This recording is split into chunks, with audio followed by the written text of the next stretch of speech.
Salut à tous, c'est Balthazar. Alors aujourd'hui nous nous retrouvons pour le chapitre 22 de notre petite saga sur Fire Emblem 7 en mode difficile et en mode Hector. Donc toujours sur notre run rank préféré. Et donc déjà on va commencer peut-être par le nombre de tours. Alors le nombre de tours c'est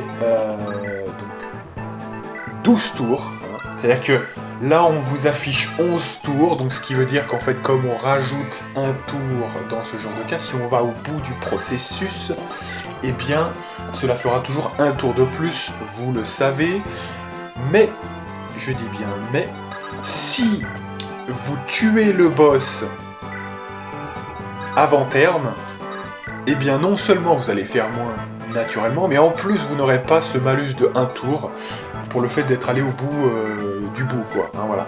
Donc ça c'est bien connu. Et donc nous, on va le faire en 6 tours. Donc si on fait 6 tours, il n'y aura que 6 tours de compter. Si on le fait en 11 tours, eh bien il y aura 12 tours de compter. C'est un petit peu ça. Hein, voilà. Ceci étant dit, maintenant qu'on a parlé du tour, on va maintenant s'intéresser donc... Il y a beaucoup de choses sur cette map, hein, donc on va essayer de faire assez vite. Alors, le Secret Shop, on en parlera plus tard. Au départ, il faut placer Ninian sur la place droite, la plus basse. Hein. Puisque Ninian, au début, qu'est-ce qui va se passer pour elle?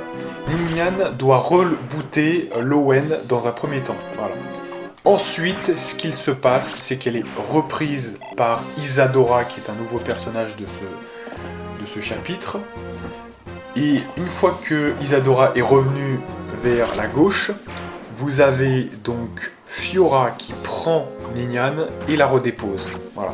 Pourquoi on fait ça? Parce qu'il faut absolument que Lowen utilise sa clé de porte pour avancer quand même corps et bien pour aller attaquer déjà 2-3 ennemis, qu'il ouvre la porte et qu'il attaque.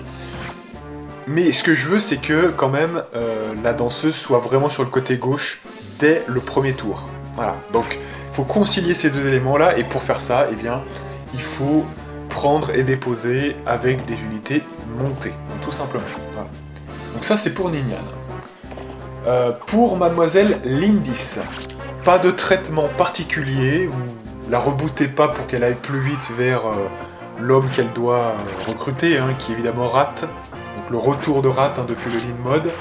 Alors évidemment qui a pris un petit peu de retard, hein, puisqu'effectivement il va pas être au niveau totalement tout de suite, mais il a un GR de force et de vitesse quand même assez sympatoche, et je crois même qu'il fait partie de la team finale entre guillemets, c'est-à-dire qu'il aura au moins un objet de promotion, hein. Donc c'est pas mal. En tout cas, pas de préférence hein, sur le Lindis, laissez-la juste avancer vers la droite d'elle-même, voilà, juste ça. Ça c'est pour l'Indis. Pour la gauche. Concernant le voleur. Alors le voleur, vous avez vu qu'on l'a avancé donc jusqu'au muret, à une case de la porte, hein, quelque part. Il faut bien ça, parce qu'il va falloir qu'on vole le voleur. Le voleur a un crochet, donc le voleur rouge, hein, ennemi qu'on voit ici. Il va devoir lui voler, on va le voir tout de suite. Voilà. Les crochets qu'on vole juste ici, voilà, comme ça. Et... ça, c'est pour éviter que le voleur n'aille trop vers les coffres et commence à faire de la merde. Comme ça, on le squeeze en lui volant ses crochets et il ne peut plus ouvrir les coffres. Voilà. Et alors, pour ceux qui se posent la question, ce coffre-là, j'allais dire, ce voleur-là ne vous revole pas le crochet derrière. Une fois qu'il n'a plus rien, il se barre. Voilà. Il se barre, il n'a plus rien, il peut plus rien faire. Il y a certains voleurs dans ce jeu qui vous revolent derrière, ce n'est pas son cas à lui, tout simplement. Et très souvent d'ailleurs, c'est un peu contradictoire, mais ceux qui ont un projet d'aller vers un coffre, généralement, ils vous revolent pas. Vous voyez ce que je veux dire, hein, c'est ça le truc. Donc c'est un peu bizarre, mais c'est ça. J'ai l'impression que ceux qui vous revolent, en fait, c'est souvent des mecs qui ne vont pas aller vers les coffres. Donc vous voyez, c'est un petit peu... donc ça tombe bien finalement. Voilà. Comme ça, il n'y a pas de polka pendant 10 ans, parce que voler, revoler, voler, revoler, parce qu'après ils vous revolent, et vous le revolez, etc. Donc ça peut être infini jusqu'à que vous le tuiez, quoi. Voilà. Il faut le tuer quand, effectivement, Voilà, il n'a pas l'objet, parce que sinon vous perdez l'objet, c'est un peu dommage. Donc là, on voit que j'ai quand même fait un bon ménage. J'ai pris la cuirasside avec deux hommes qui ont très peu de niveau. Hein. Alors, ça allait bien jusque-là de les laisser niveau 7. Voilà, mais là, il faut commencer à les entraîner. Hein. Ils ont beaucoup de vitesse, donc c'est pour ça qu'on a fortement attendu avec eux, avec Raven. Là, il y a une place toute trouvée pour eux. Il y a des mecs qui ont des brises haches. C'est-à-dire que contre les haches, vous avez 30% de triangle des armes, et non plus 20 ou 15. Voilà, ça double le triangle des armes. Et ça, on en arrive à un point où, avec une hache, vous êtes très sûr de ne jamais les toucher, quoi. Vous voyez, c'est vraiment ça. Donc pour les niquer, il faut prendre l'inverse de ça, c'est-à-dire une épée. Voilà. Et oui, parce que si vous étiez efficace contre les épées avec votre lance, et que vous renversez le triangle des armes pour être efficace sur des haches, et c'était ce contre quoi vous étiez faible, hein, les haches, voilà. Et bien en prenant une épée, et donc notamment une cuirasside, vous êtes du coup efficace contre... Enfin, pas efficace d'ailleurs, mais vous êtes sur un triangle des armes favorable, voilà, avec une épée. Donc c'est... Ah oui, alors attention, hein, sur cette map, il y a beaucoup d'armes comme ça, de mecs qui ont des armes comme ça. Donc à minima sur des gens qui ont par exemple une brise épée, faut prendre vraiment de la lance, hein, effectivement. C'est vraiment... Donc c'est pour ça que sur le côté droit, on a envoyé l'Owen avec un javelot, hein, très clairement. Parce qu'on a des gens qui ont des brises épées, je crois bien. Donc voilà, faire attention quand même. Donc évidemment, essayez de ne pas utiliser d'épée avec l'Owen notamment. Hein, donc ça c'est pour tout le côté brise hache, brise épée, voilà. Je reprends un petit peu ce que je disais, donc du coup j'en étais où donc voilà, pour le voleur, hein, voilà, vous le volez son crochet, fin du game. Ok. Ensuite. Donc évidemment que, aussi sur cette map, vous allez devoir recruter Monsieur Is. Hein, donc Is, qui est un chevalier wyvern, assez bon quand même, on peut dire. Hein, c'est une excellente unité, qui a quand même le défaut, il faut le dire, d'arriver parmi les derniers T1. Hein. Après c'est des T2, déjà même Isadora est T2, hein. Voilà, elle est paladin, donc elle est T2. Donc voilà, c'est un peu le problème. Mais si vous faites gaffe, si vous l'utilisez bien la map prochaine, qui sera le désert, il y a moyen quand même de rattraper l'histoire assez vite. Hein. Voilà, c'est un peu chaud. C'est quand même un peu chaud, mais il y a moyen quand même de faire le taf. Donc, en gros, il faut recruter Is, donc avec Eliwood. Alors moi, j'utilise Eliwood parce que je crois qu'il a... J'aimerais pas dire de conneries, hein, mais il a peut-être un mouvement de plus. En tout cas, je pense que, à défaut qu'il ait ce mouvement de plus, Eliwood sera peut-être plus en faveur sur le côté gauche, hein, quand même. Parce que, effectivement, j'ai besoin quand même de la bipène notamment pour le centre. Alors vous me direz, mais c'est la même chose, sur le côté gauche, t'as aussi des gens avec de la magie, donc c'est la même chose en fait. Et justement, sur Eliwood, il va se faire niquer. Non, parce que on a la chance sur le côté gauche d'avoir un goulot d'étranglement, ce qu'on n'a pas au centre. Voilà. Donc c'est pour ça que je préfère en fait quand même Hector au centre. Voilà. Entre les, parce qu'en fait, avec les deux, on peut recruter Is, hein, en fait, je crois bien. Donc c'est pour ça en fait. Par contre, attention, concernant Ras, ou Rat, je sais pas comment on dit, lui, il n'y a que Lindis, hein, qui peut recruter Rat, hein, voilà. Donc, voilà pour un petit peu tout ça. Aussi, n'oubliez pas que Isadora est la personne idéale pour tuer notamment tous ceux qui ont des brises-lames. Hein. Donc, c'était pas les brises-épées, hein, je me suis trompé tout à l'heure, c'est les brises-lames, ouais, c'est pareil en fait, hein, voilà, mais c'est dans la façon de le dire. Les brises-lames, hein, qui, attention, sont efficaces. Non, elles sont efficaces, hein, parce qu'attention, il y a bel et bien une efficacité aussi avec ce truc-là. Hein, voilà. Quand vous avez un brise quelque chose, vous êtes efficace contre cet élément-là, hein, il me semble bien. Hein. Donc attention. Et donc du coup, l'unité quand même assez idéale pour ça, c'est notamment d'utiliser le petit épieu avec notamment eh bien, notre amie Isadora. Hein. Voilà. C'est assez efficace, c'est assez puissant. Alors, on peut aussi mettre Fiora, mais je suis pas sûr qu'elle arrive à temps, Fiora, faudrait voir. Donc, en rebootant Isadora, vous pouvez arriver à temps au premier tour ou au deuxième tour, hein, je sais plus, mais peut-être au deuxième. Hein, voilà. Donc, n'oubliez pas qu'il y a des brises-lames, donc n'utilisez pas des épées. Hein, voilà, c'est surtout ça.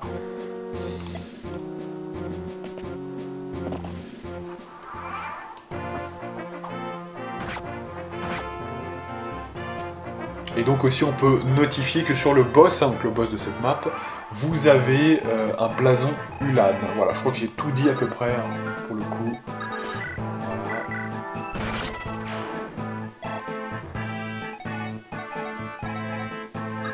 Alors aussi on peut dire que Kent va devoir suivre Lowen. Alors on expliquera plus tard pourquoi on fait ça.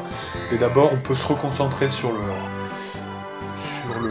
la vidéo puisque voilà, donc là on recrute Is. Donc alors map que j'ai quand même refait 2-3 fois, hein, je vous le cache pas, parce que elle est quand même assez complexe, hein, elle est quand même. C'est quand même une map assez balèze, il y a pas mal de trucs à penser, à répartir. Elle est pas impossible hein, quand vous cherchez bien, mais c'est loin d'être la plus facile quand même, hein, elle est assez compliquée.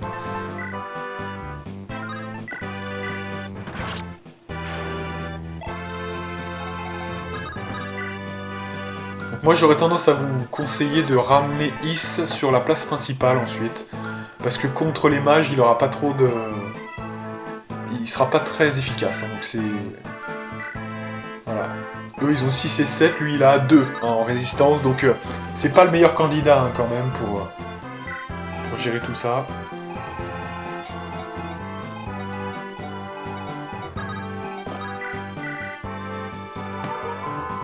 Alors sur mon précédent try, hein, il y a quelques mois, j'avais utilisé plutôt des bandits, hein, pas des bandits mais des maîtres âge, vous voyez, genre Dorcas, etc.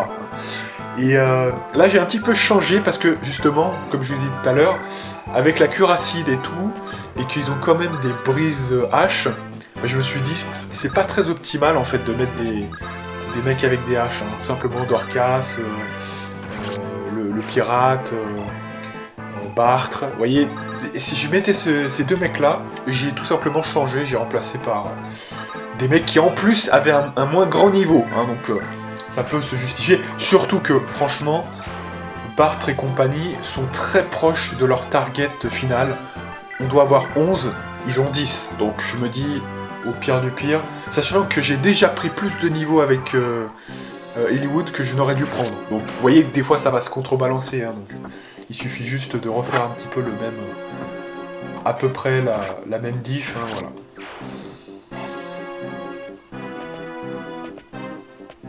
D'ailleurs, Eliwood, prochain chapitre, il est définitivement bench. Voilà, là je l'utilisais encore parce que bah, on nous l'impose en fait. Vous voyez, donc c'est ça le truc.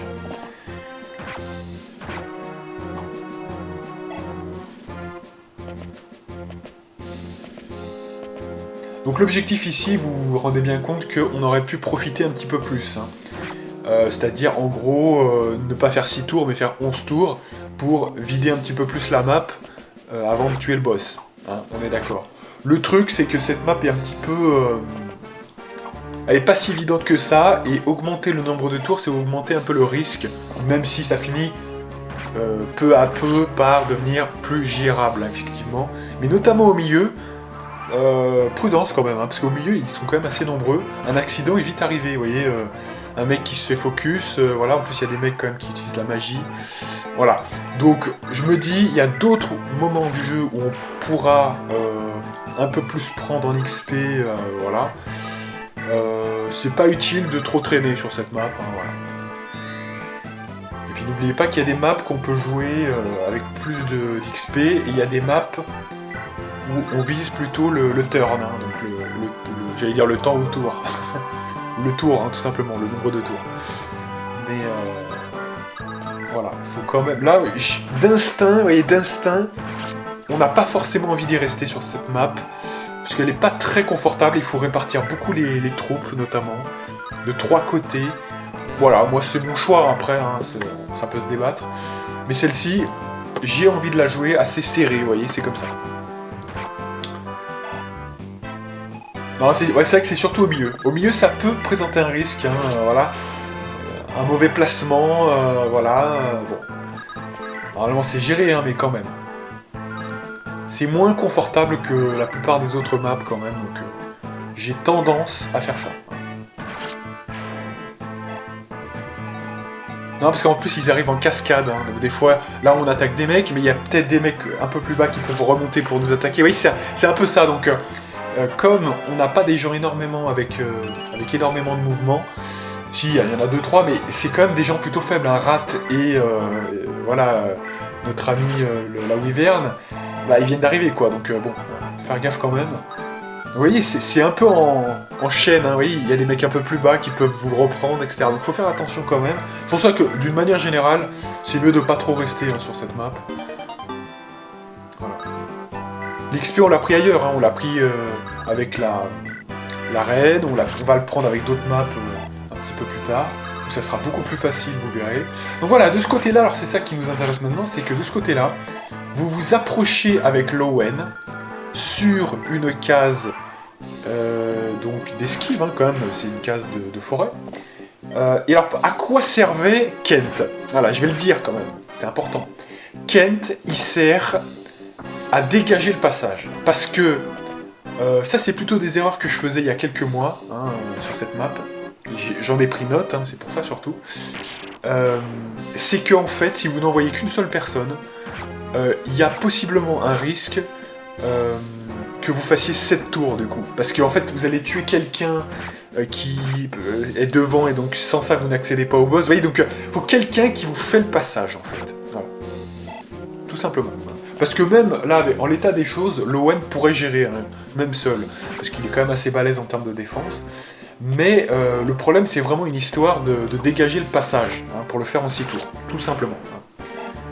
Et puis accessoirement, si jamais votre Lowen il était moins bon que le mien, bah, ça vous permet quand même comme ça de pas prendre des dégâts sur que Lowen, vous voyez. Ou à minima de, voilà, de quand même équilibrer quoi.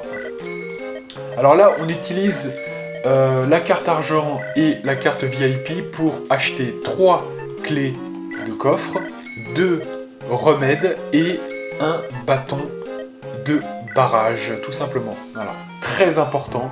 Ça, il y a quelques mois, je l'avais complètement oublié, pour vous dire, donc je sais à quel point c'est précieux. Voilà, donc avec les 2 cartes, hein, évidemment, la carte membre et la carte argent.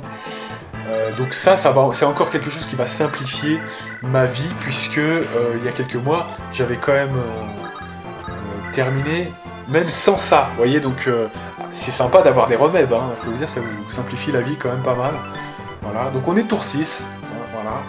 On a fait les achats au magasin secret, et bien maintenant, ce qui est bien, c'est que là, on sait que ça va finir ce tour, donc on peut prendre un maximum de risques, il n'y a pas de souci. On sait que ça va se terminer ce tour-là, tout simplement. Donc voilà, hein, tout simplement, avec notre ami Kent, on fait le ménage, et ensuite, eh bien, Lowen, vous emportez quand même une lance en argent, hein, pour lui faire de gros dégâts. Attention à la cabalucide, elle est assez imprécise. Et comme elle est imprécise, elle a tendance peut-être à louper à certains moments. Il faudra bien qu'on mette 2 coups de façon assez certaine, hein, voilà.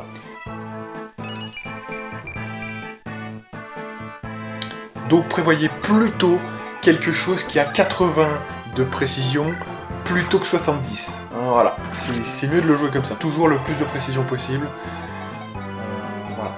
Alors attention aussi, puisque là je parlais des fails que j'avais eu il y a quelques mois, hein, notamment effectivement avec le fait que j'ai été bloqué, parce qu'il y avait trop de troupes devant et que je ne finissais plus en 6 tours. Mais je vais maintenant vous révéler un fail que j'ai eu sur un des 2 tries que j'ai fait avant pour tester cette map. J'ai eu le coup où c'était pas Lowen qui finissait, mais c'était Kent. Et Kent qui s'est pris un coup critique. Parce que Kent a une chance dégueulasse, voilà. Et il se trouve que mon Lowen a vraiment une chance bien supérieure. Et donc, il en a pas beaucoup de pourcentage de chance de vous toucher. Mais je crois qu'il avait quand même 5%, un truc comme ça. Voilà. Et quand vous avez 15 de chance, ces 5% n'existent plus, tout simplement. Donc faites attention. C'est pour ça que Lowen est passé devant. Pour que ce soit lui qui finisse quand même le boulot. D'ailleurs, pour tout vous dire, c'était même pas quand j'allais l'achever en fait que j'ai eu ce problème-là.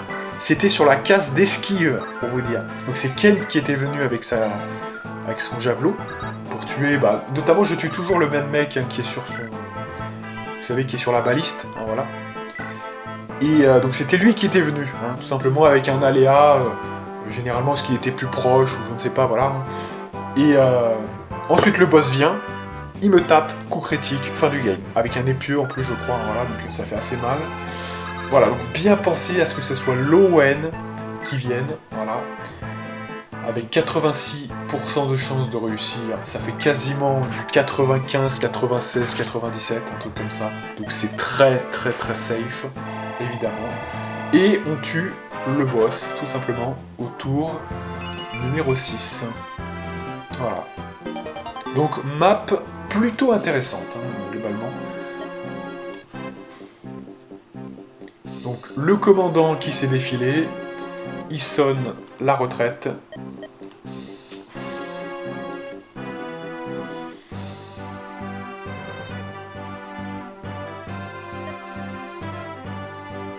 Et donc voilà comment on fait ce chapitre 22. Alors là, le prochain chapitre, ça va être un chapitre très délicat, qui est le chapitre du désert. Donc ne le manquez surtout pas. Et donc moi je vous donne rendez-vous pour de prochaines aventures, et je vous dis à plus.